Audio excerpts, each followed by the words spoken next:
Samir is a member of the White Helmets Rescue Force in Syria's rebel-held Eastern Ghouta region. But under this huge block of concrete, his everyday nightmare hit even closer to home. Last week, an airstrike damaged his house in the town of Madira, and Samir found his mother's dead body under the rubble. I rushed here because I knew my relatives were trapped inside.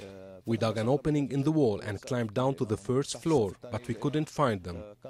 On the second floor, there was a 23-year-old baby boy called Samir. I pulled him out of the rubble, as well as my brother's wife, but the ceiling had completely collapsed on my mother.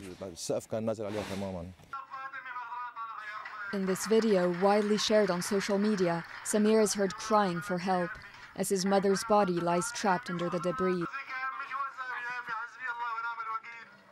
Every day, airstrikes destroy apartment buildings, which crumble on the residents.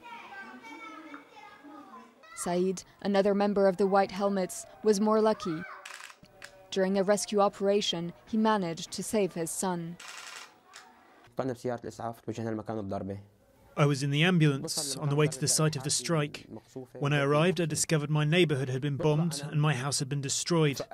I went to check on my family and my house and found my 3-month-old son. He was injured. It took us 4 years to have him.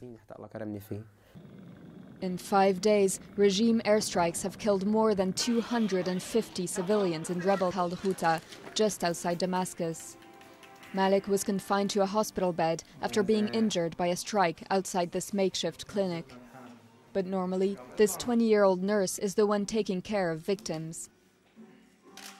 I never imagined that I'd find myself on this bed or as a patient here, because I must have taken care of a dozen patients on this very bed.